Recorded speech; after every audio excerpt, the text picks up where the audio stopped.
E o dinossauro é um exemplo que Deus usa aqui para falar da sua grandeza criadora.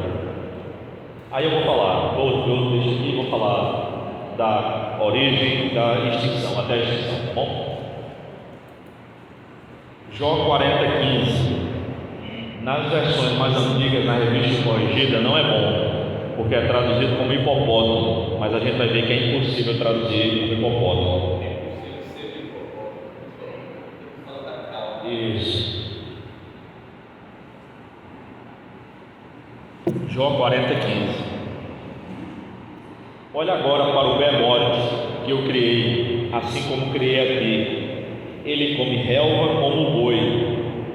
Então esse bemote ou leviatã são dois nomes usados aqui, tá? Nem todo dinossauro era carnívoro.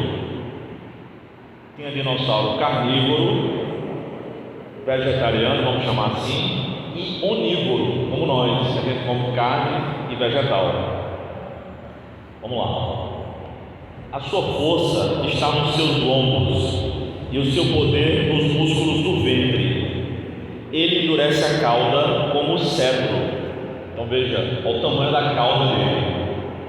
Os nervos de sua coxa são entrelaçados.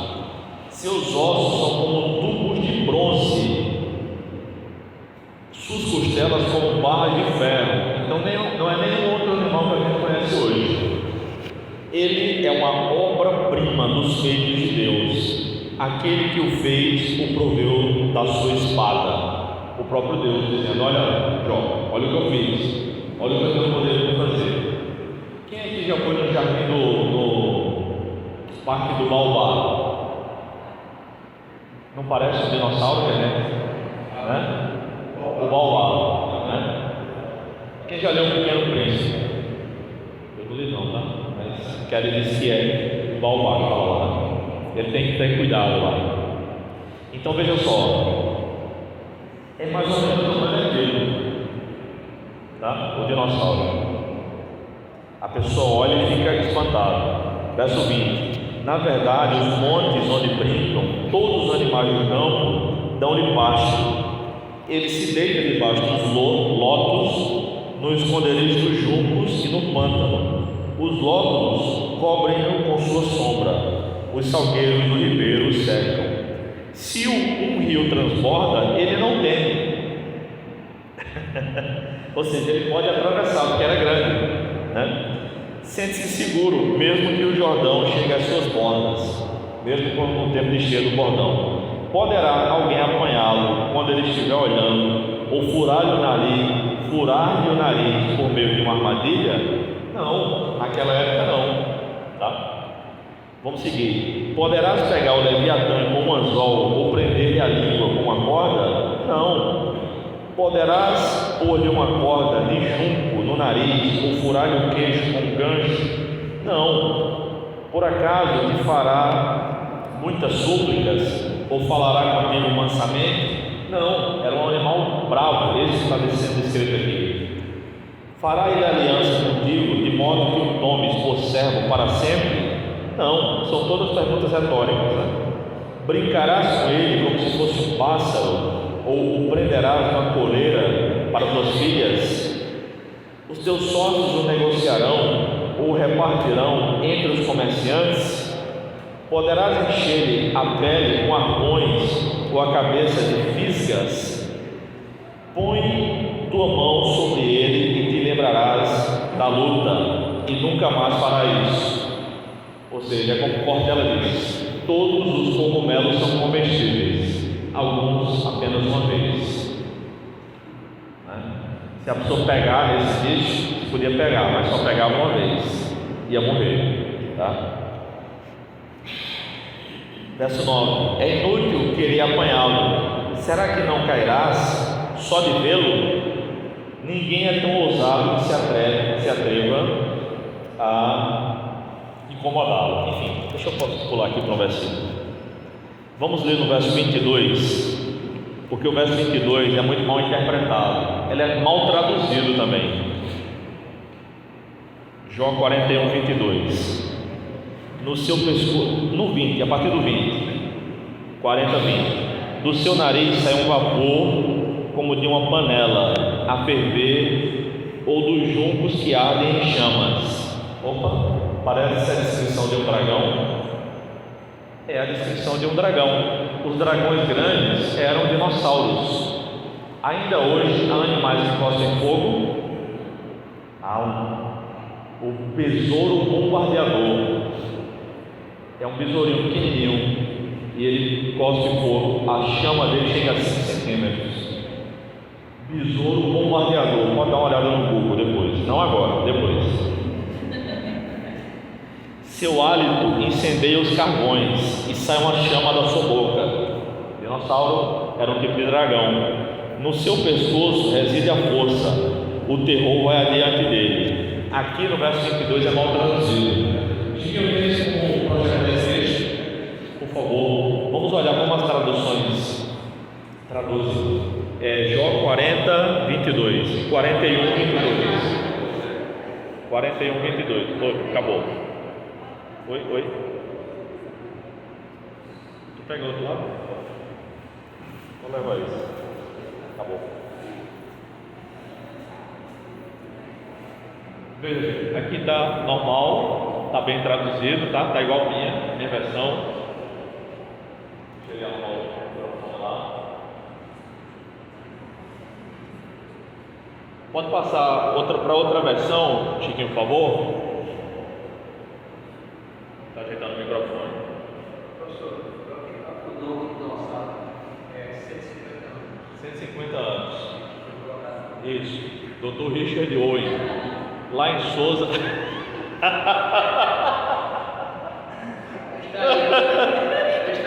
Lembra não?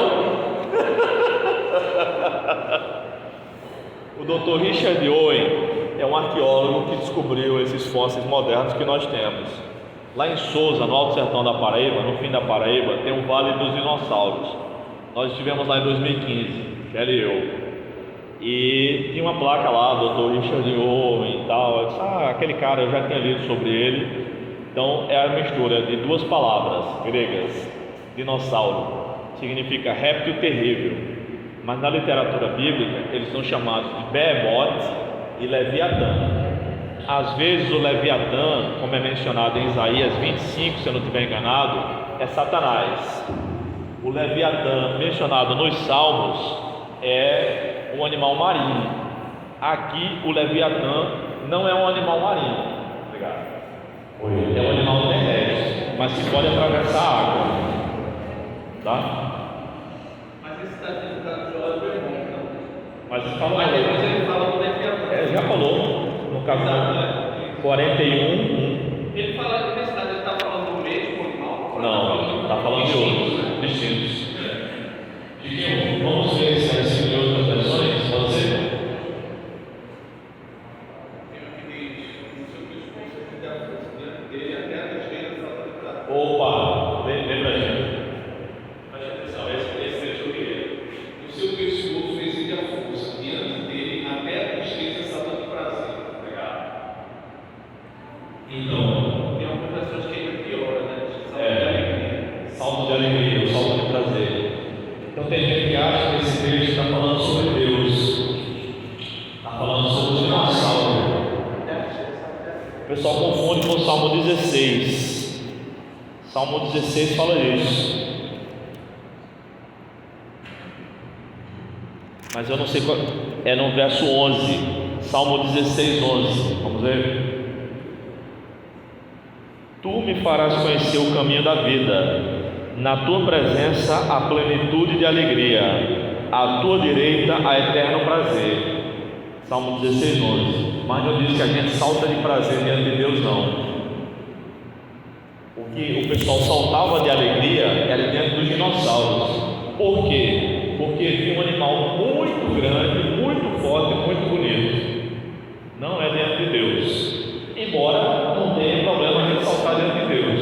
Eu estou dizendo o que o texto significa. Tem a versão aqui que diz o seguinte: no seu pescoço reside a força, e diante dele salta o desespero. Bem, dinossauros, né? Eles entraram na arca, todos que precisavam entrar, tá? Filhotes. O tempo que o pessoal passou na arca foram 374 dias, tá? Um ano para eles era 1 ano e 14 dias, que o calendário lunar é um ano de 360 dias, 12 meses de 30 dias, 12 luas cheias dá um ano. Todo mundo aqui assistiu a Lagoa Azul e sabe que eles contavam o ano com 12 luas cheias, tá? Então, só que não foram só 40 dias na arca, foi mais de um ano. E como esses animais entraram pequenos, como é que eles não saíram muito grandes depois? Porque pelo que tudo indica, eles hibernaram. Havia pelo menos 2/3 da arca que ficava debaixo da água. Então havia escuridão e frieza, que são os elementos básicos para um animal hibernar, ou passar a maior parte do tempo dormindo, se não hibernar. Então por isso deu para eles entrarem e para eles saírem na arca. Quando eles desceram da arca, o mundo era um mundo novo. Tanto é que Noé, que já estava acostumado a tomar um vinhozinho, tomou um vinho e se embriagou. Por quê? Provavelmente porque toda a atmosfera tinha mudado. Tanto é que a longevidade humana cai, vai lá para baixo. E aí a uva tinha uma posição diferente, tá? Então, eles não foram extintos, os dinossauros conviveram com os animais, conviveram com os seres humanos, tanto é que foram pintados nas cavernas.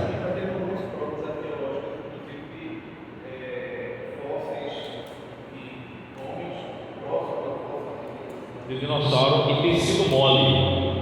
Acharam fóssil de dinossauro recentemente, osso de dinossauro, tem sido mole, ou seja, tem no máximo 500 anos. E os dinossauros são animais que vêm através do ovo. O ovo não é tão grande assim, tá? Ele não pode ser tão grande do meu tamanho, porque ele se rompe. Então, na verdade, os dinossauros foram extintos há poucos anos, se é que foram extintos, porque há controvérsias. O dragão do Komodo é um tipo de dinossauro, tá? Sim, exato. Então, tudo isso é o tipo de dinossauro, tá? Agora sim, o dinossauro de Hollywood, esqueça. Não houve Big Bang para acabar os dinossauros. Não, eles foram criados na mesma época que o ser humano, conviveram com os seres humanos, foram pintados nas cavernas com os seres humanos e foram descritos na Bíblia. Diga mais. Essa questão que o senhor falou, você dividia em Gênesis 3, então, ali ali provavelmente é o tempo que duraria até a chegada do dilúvio. O homem não vai mais viver 120.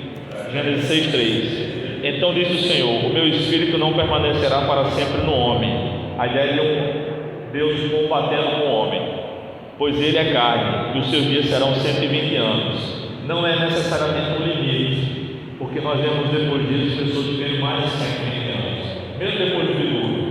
Sara viveu muito tempo depois, 124 anos. Abraão também viveu mais, tá? Então, pelo que os estudiosos em Antigo Testamento têm dito, e eu concordo com eles, é que esse aqui seria o tempo daqui de quando Deus falou até a arca ficar pronta e chegar ao dilúvio. 120 anos, tá? Que dá isso mesmo. Só mais 120 anos. Aí quando Noé tinha 600 anos, foi quando Deus falou com ele, para construir a arca.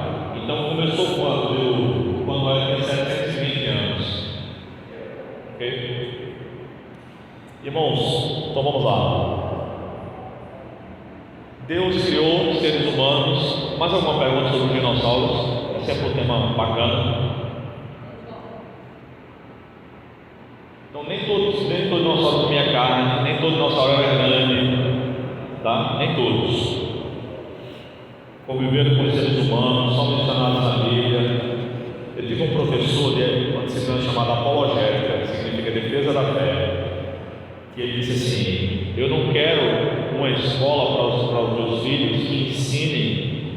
que os dinossauros viveram assim assado. Eu quero uma escola que ensine que os dinossauros nunca existiram.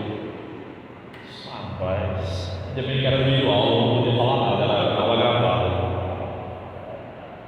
Os dinossauros existiram, até bem pouco tempo, se é que foram extintos.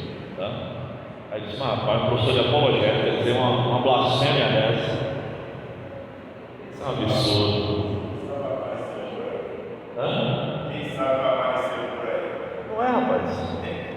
Irmãos, então Deus deu habilidades para o homem criar muita coisa: engenharia, pecuária, né, desenvolver instrumentos musicais, saber que são 7 notas musicais, mas que na verdade são 12 tons. Mi e Si não tem a nota de intervalo até chegar outra, né? A gente diz que Mi e Si não tem sustenidos, ou seja, elas não têm um intervalo entre a nota seguinte, tá? As outras 5 notas têm. Então, na verdade, são 14 notas musicais, tá? 7 notas naturais. Existem cantores que conseguem cantar em até 3, ou conseguiam, né? 3 oitavas. Você canta em Dó, sobe, Dó, Ré, Mi, Fá, Sol, Lá, Si, canta em Dó de novo, é uma oitava. Michael Jackson cantava em até 21 notas. Ele conseguia subir 2 oitavas, tá? Ele não era só um grande dançarino. Eu não conheço mais ninguém que consegue, nem ouvir falar de ninguém que consegue cantar em até 21 notas, subir 2 oitavas. Eu não conheço quase ninguém que sobe uma oitava, sobe bem, imagina 2, tá? Então veja só, Deus deu capacidade para o ser humano criar todas essas coisas, tá? E Deus então espera que nós façamos bom uso da dominação da terra. O Brasil, país que nós estávamos orando agora há pouco pela nossa nação, é um país muito abençoado. Graças a Deus, a questão da plantação no Brasil está aumentando, usando menos terra. Isso se dá por conta da tecnologia, do grande uso da tecnologia na agricultura brasileira. Então nós temos ainda muita terra para ser cultivada, muita terra, mas estamos conseguindo plantar mais em menos terra. Como eu disse, no Brasil nós temos, eu disse outra semana aqui, nós temos até 6 colheitas de melão. Acabou de novo. Acabou, é outro. Vai na. Até 6 colheitas de melão por ano. O pastor Rolando disse que na Costa Rica dá uma vez só por ano. O melão daqui do Brasil sai do Brasil, chega na Alemanha, chega em melhores condições lá do que o melão plantado na Alemanha. O Brasil é o maior produtor de café do mundo. A Alemanha, que não tem nenhum pé de café, é o 3º maior exportador de café do mundo. Por quê? Porque no Brasil o problema não é a terra, nem são os brasileiros, é o excesso de leis, é o Estado grande que não dá liberdade para o homem trabalhar, para o homem produzir. É mais barato comprar alguma coisa, algum produto fabricado na China do que no estado vizinho. Nós estamos sendo cobrados. Eu que vendo, por exemplo, livros, né? Mas livro é exemplo de imposto, pelo menos isso. Quando tomba um carro de livros, um caminhão, não tem saques, não tem, né? Mas quando os produtos são industrializados, as pessoas pagam um imposto sobre aquele produto, que é o IPI. Estava falando com um amigo meu hoje de João Pessoa, e a igreja dele é pastor, a igreja dele agora conseguiu um CNPJ e agora vai ter que pagar o imposto de renda. Ele me disse quanto ganha. A partir do ano que vem vai pagar imposto de renda. Isso é um absurdo. O tal do imposto de renda é um absurdo, porque a gente é tributado em todas as etapas para construir riqueza, para gerar riqueza e renda, e quando a gente tem riqueza, a gente é tributado porque tem riqueza. Aí a gente tem que pagar porque trabalhou, mas alguém está lá na cadeia, recebe um salário fruto do nosso trabalho, mesmo tendo cometido crimes. É como o Binho mencionou, sem citar referência, nós estamos vivendo nos tempos de Isaías 5:20. Eu vou ler para os irmãos. Isaías 5:20. Ai dos que ao mal chamam bem, e ao bem mal, que transformam trevas em luz, e luz em trevas, e o amargo em doce, e o doce em amargo. Nós estamos vivendo uma época em que ovos de tartaruga são mais valiosos do que um feto humano, do que um bebê na vida intrauterina. Então eu já conversei com pessoas que são contrários à pena de morte, mas são favoráveis ao aborto. E aí eu perguntei: que mal o bebê fez para a sociedade? Nenhum, não há possibilidade nenhuma. Ou para a mãe, nenhum. Mas e o estuprador? E eles vão imaginar que ele tenha estuprado alguém da sua família.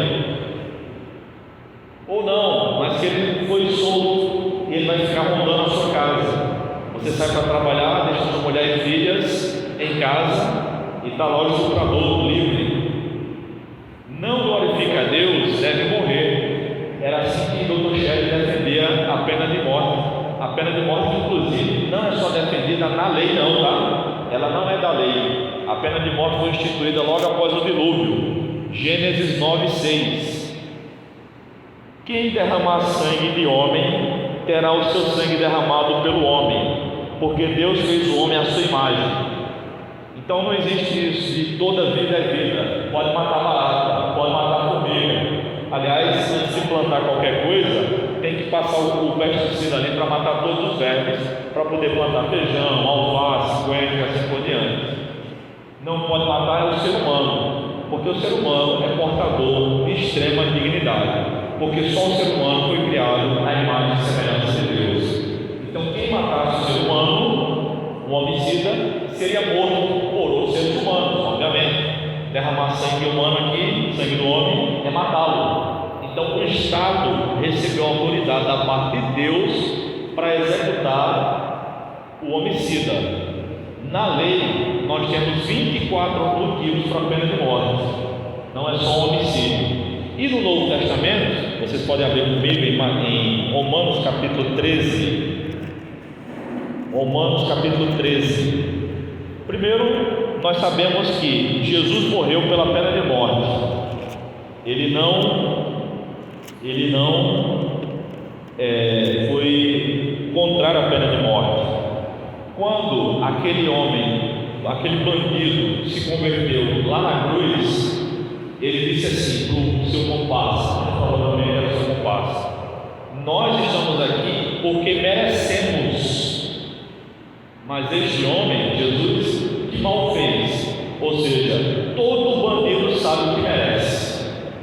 Só que agora, com essa política vagabunda que dizem não reaja, vai ter um assalto, não reaja, alguém vai tomar alguma coisa de você, não reaja. Se fizer presente na minha frente, eu boto o carro por cima, como já aconteceu 2 vezes que eu passei por cima. Estava saindo, a avó de Kelly estava doente, ela levou a avó para o hospital, lá de uma pessoa, e a mãe dela foi com ela. Kelly foi dirigindo o carro do pai. Eu estava trabalhando no hospital, eu estava trabalhando no seminário. Kelly me ligou: a gente está aqui com a vovó no hospital tal. Saía de 10 horas da noite do seminário. Eu disse: tá bom, estou indo para ele, daqui a pouco eu vou para ele. E aí, quando nós estávamos voltando para casa, Kelly dirigindo no carro dela, no carro do pai dela, estava com a mãe e a avó. 3 horas da madrugada, um cara chega de moto e encosta no carro de Kelly, cola, encostou. Aí eu cheguei bem perto dele, no meu carro, né? Era outro carro, não era esse. Rapaz, chegou o teu dia. Se o cara fizer qualquer presente, eu boto por cima. Ninguém vai mexer com a minha família se eu puder evitar. Ninguém. E depois eu olho com as consequências. Mas a minha família não. Nós estamos criando uma geração muito frouxa com esse negócio de não reage. Não reage? Vem para cima para tu ver. Conversa. Caveira. Não reaja. Eu sou um homem passivo. Eu não gosto de briga. Kelly sabe. Ela briga comigo, eu fico calado. Na maioria das vezes. Na maioria das vezes. Eu sou um passivo. Agora tem a hora de se defender nossa família, nossa propriedade. E aí eu gostei, o cara botou do lado e tal. Se ele chegar perto do carro, eu jogo ele lá em Bahia. Era onde em Bahia. E orei, Senhor, que esse homem não se aproxime. Porque se ele se aproximar, vai ser o último dia dele aqui na terra. Se ele se aproximar do carro de quebra. Graças a Deus, a gente foi. O cara que ele queria, 3 da manhã, que ele é 40 por hora, por causa da avó dela, que estava fragilizada, era muito idosa. Queria fazer o mal, não queria dar um folheto evangelístico, não. Eu estava atrás dele, ele foi para uma faixa, eu fui para trás dele, ele foi para outra, eu fui para trás dele. Ele tentou ir para trás de mim, eu não deixei. Não, meu amigo, aqui é Corinthians. Se fizer preserve, joga o carro por cima dele ou de qualquer um que ameace a família. Pode ter certeza. Eu sou da geração antes do não reage. Eu fui criado pelo meu avô, foi cabo do exército. Fui criado por esses homens frouxos hoje em dia não. Romanos capítulo 13. Todos devem sujeitar-se às autoridades do governo, pois não há autoridade que não venha de Deus, e as que existem foram ordenadas por Ele. Por isso, quem recusa sujeitar-se à autoridade, opõe-se à ordem de Deus, e os que fazem isso trarão condenação sobre si mesmos, porque os governantes, aí a limitação do Estado, para que Deus concedeu autoridade no Estado? Porque os governantes não são motivo de temor para os que fazem o bem, mas sim para os que fazem o mal. Ou seja, nós estamos lascados, porque a gente faz o bem e a gente não pode passar. Meus irmãos, lombada eletrônica de 40 km por hora é uma tapa na cara do cidadão. A gente tem que passar com o carro a 35 km por hora. Você sabe por que as lombadas aqui são de 60 km? Porque foi alguém que teve a brilhante ideia de dizer, segundo um estudo, que se o carro bater a 60 por hora, a pessoa pode sobreviver. Não é pelo meio do trânsito, não, é a indústria da multa. Por exemplo, Bolsonaro tirou todas as lombadas federais, ele prometeu e cumpriu. Estado mínimo, é assim que a Bíblia ordena, Estado mínimo. Quanto maior o Estado, menor o cidadão. Aí esse presidente assumiu agora, botou tudo novo, indústria da multa. A gente foi multado, disse que o nosso carro, o carro anterior, estava parado numa rua paralela à minha casa, que eu nunca parei nessa rua, nem eu nem Kelly. Nunca, nem eu nem Kelly paramos lá. Fomos multados. Final do verso 3. Não queres temer a autoridade? Faze o bem e receberás o louvor dela. Verso 4, a base bíblica para a pena de morte nos nossos dias. Porque ela, a autoridade, é serva de Deus para o teu bem. Mas se fizeres o mal, teme, pois não é sem razão que ela traz a espada, pois é serva de Deus e agente de punição, de ira contra quem pratica o mal. A espada era a arma para punir quem praticasse o mal nos tempos em que o apóstolo Paulo escreveu esse texto, inspirado pelo Espírito Santo, dando assim legitimidade ao Estado punir com a pena capital os criminosos e crimes hediondos. Então, qual é a probabilidade de alguém que foi morto voltar a delinquir? 0. Meus irmãos, nós vivemos tempos difíceis. Deus deu ao ser humano a liberdade inerente. Nós somos criados livres por Deus, mas o Estado está cada vez mais inchando, crescendo, criando novos ministérios. Na Venezuela há mais de 170 ministérios, inclusive o Ministério da Felicidade. E aí, bandidos sendo absolvidos e nós sendo prejudicados, nós cidadãos de bem. Essa não é a vontade de Deus. A vontade de Deus é que a gente possa trabalhar. Deus nos criou para trabalharmos, para desenvolver as coisas que Ele nos deu a capacidade para desenvolver, para tirar, conseguir gerar energia solar através do vento, através da água que a gente mais tem, né? Mas a gente ainda compra energia. No país como o Brasil, a gente compra energia na Venezuela, irmãos. Isto é um absurdo. Eu trouxe 2 livros para indicar a vocês, quem tiver interesse. Esse aqui é o livro que, depois da Bíblia, mais me influenciou. Veja, é um livreto de 80 páginas e a capa ruim. Negócios para a glória de Deus. O Dr. Gruden, Wayne Gruden, é o autor. Ele é formado em economia e é doutor em teologia. É meu teólogo sistemático preferido. Se aposentou do seminário tem uns 15 dias, mas continua produzindo. Depois ele e um doutor em economia fizeram a expansão desse livro, que é esse livro aqui, A Pobreza das Nações. Está sendo relançado e está sendo sorteado. Segunda-feira serão sorteados 100 exemplares. Vejam lá no perfil do Instagram, Fé e Trabalho. Serão sorteados 100 exemplares desse livro. Eu botei meu nome lá. Já li esse livro 2 vezes, esse outro umas 3 vezes. São muito bons, eu recomendo. E para encerrar, esse livro aqui surgiu de 2 coisas, 2 questões. Primeiro, um casal de missionários que estava na Inglaterra perguntou ao Wayne Gruden por que a África era tão pobre, o continente africano, né? São 52 países. Eles perguntaram se a África estava sob a maldição divina. E aí Gruden deu alguma explicação na hora, mas resolveu estudar melhor o assunto. E a outra questão é que ele, junto com a sua esposa, Margarete, a irmã Margarete ainda está viva, graças a Deus, distribuíam roupas e comida e tal, perto da casa onde eles moravam, em Chicago. Agora ele mora no Arizona, que é quente. E aí ele disse: o que eu posso fazer melhor? Eu posso ensinar. Ele é economista, teólogo, eu posso ensinar sobre isso. E sobre a África? Os países capitalistas são ricos.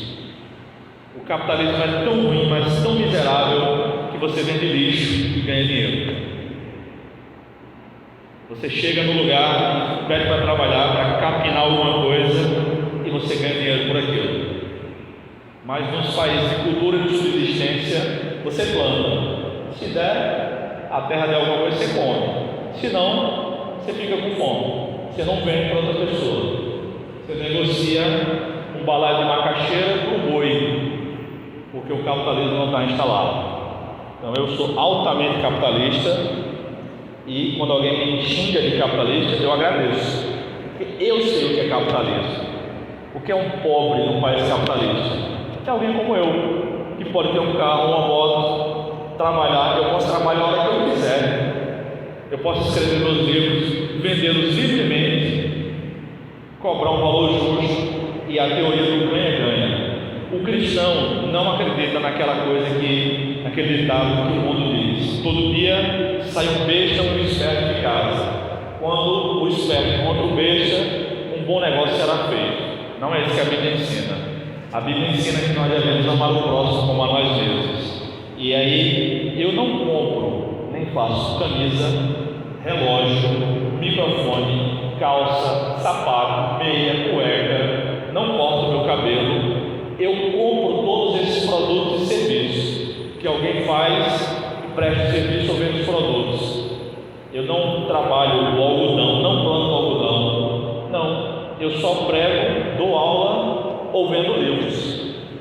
E alguém que quer o livro, compra o livro. Alguém que quer ler. E assim todos saem ganhando. Então essa é a visão de Deus para o seu povo. Que nós sejamos como Dante, que está cochilando ali.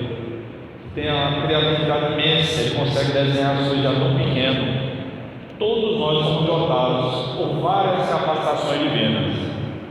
Qual é a nossa? Desenvolvamos. Tudo é difícil, irmãos, de modo que se você acha que é fácil fazer alguma coisa, é porque você é muito bom. Por exemplo, cozinhar é muito difícil, dirigir um carro é muito difícil, não é só acelerar e frear não, jogar futebol é muito difícil. Se você é bom, é porque você acha fácil, é porque você é muito bom naquilo ali. Negociar é difícil, tudo na vida é difícil. Se você sabe fazer uma coisa e acha fácil, saiba, Deus lhe dotou com esses dons. Amém.